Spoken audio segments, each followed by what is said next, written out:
Hello, it's Doug from Behind Closed Doors, and today I'm looking at absolutely outrageous all-male netball team beats girls in state tournament. Well, yeah, let's get into the video. An all-boys netball team is allowed to compete against an all-girls team for the state title. Now, the all-boys team wins every match, running up huge scorelines, including a 30-goal victory in the grand final. All the while, parents watch on. They're angry, but they're powerless from the sidelines. Now, it all sounds like a bit of... Oh, this is funny. Now, it all sounds like a bit of fiction, doesn't it? A Hollywood movie.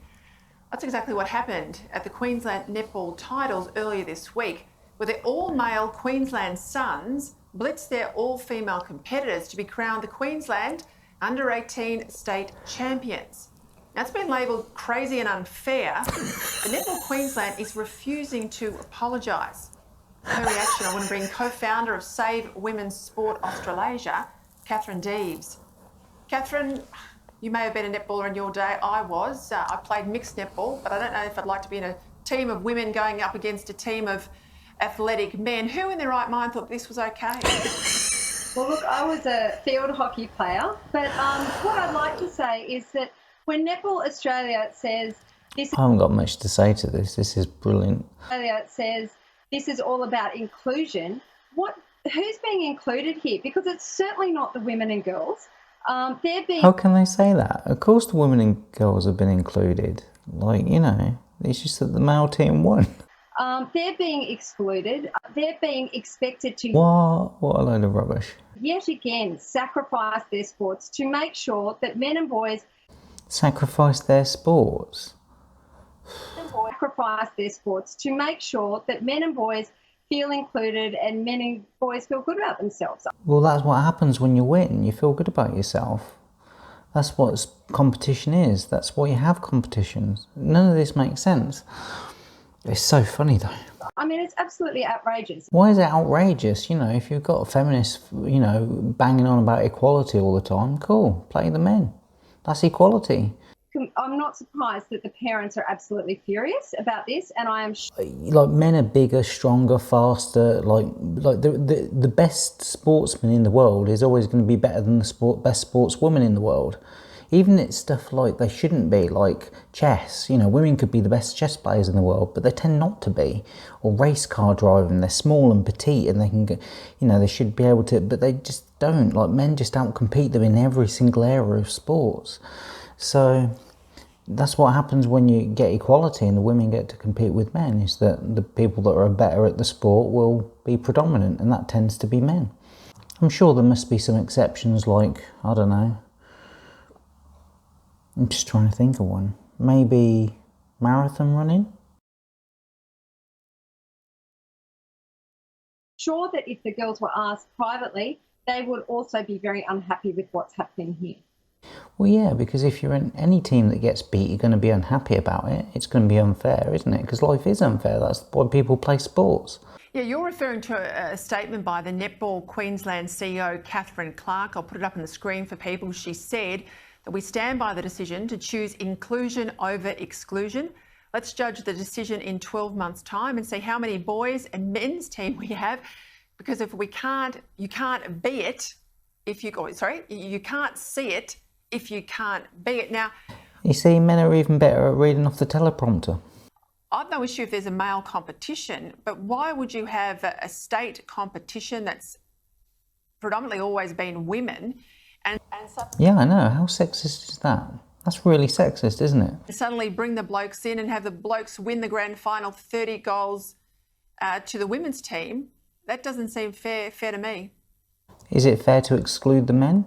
No, when we watch women's sports, we want to... It's not women's sports. A sport is a sport. You don't get men and women's sports. You just get sports in general. And whoever competes wins. That gives you the best equality of opportunity, instead of trying to force an equality of outcome. See the best women and girls that the world has to offer. We don't want to see men and boys taking up space on the netball court. It's so nasty what she's saying, and it's so funny. You see in their faces, we did it, we beat the girls. I'd like to say to these boys, they should have forfeited. Forfeited? Oh, for fuck's sake. Boys. For fuck's sake. Look, they're men. They be... I mean, if they wanted to play netball, they should have done what women and girls have always historically done. Why should they? I hate all this bullshit. It's like, you have a sport, men and women get to compete in the sport. That way it's fair, isn't it? Equality of opportunity. Anyone gets to win. And men are always just going to win. So when you say like, oh, well, women's netball or whatever, so like when you say, oh, this team is the best, it will be the best in the world if it's a male team. If you say it's the best women's team, it will be the best for women's team. Men are the best at sports, and then you have women compete amongst themselves and children competing amongst themselves. But if you put men, women and children all together to compete in sports, you're always going to have men at the top for the majority of the time. Now you're going to get the odd, child protege or girl that is a genius or whatever and can do certain things, but for the most part, men are going to dominate. Over the years and decades and centuries of fighting for equality, for access to sporting opportunities, and we've gotten out there, we've done the recruiting, we've done the fundraising, we've built our own leagues, and here you have these boys. All boys netball team beats girls. Well, yeah. Leagues, and here you have these boys going, oh, I want to be included, so I'm just going to jump on in with the women, and I don't care about their right to fair competition. Their rights to their competition. They did compete, and they fucking lost. That was their right. It doesn't mean to say that they have a right to win just because they're girls. Don't care about their right to safety. I'm just going to play. So yet again, we're seeing male entitlement, a lovely example of it here from Netball Australia. Yeah, of course, women have fought for a long time in AFL to get a women's league up. I mean, if this sort of decision stands... When you say women have fought, men have fought. Like, that's essentially what sports are. They're combative. It's combative. It's one against the other, whether it's one-on-one doing something like chess, or whether it's a team effort like netball or basketball or whatever you want to call it, or football or whatever. It's one tribe going against another. It's one individual against another, and that's what the fight is for, to see who can get the ball in the goal or whatever. That's what a game is. It's a competition where people come together to fight it out to see who's the best, and that's what they did, and that was the result. And if they didn't get the result they want, then they didn't fight hard enough then, did they? Yeah, of course, women have fought for a long time in AFL to get a women's league up. I mean, if this sort of decision stands... There isn't a women's sport. I don't know why people keep saying that. That's like saying that there's a white man's sport. It's ridiculous. Back by decades. I want to go to another issue. The International Olympic Committee, they've delayed the release of the new transgender guidelines until next year due, they say, to an apparent... People that are good at basketball tend to be tall guys.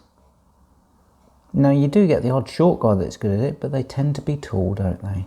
Because it kind of helps, doesn't it?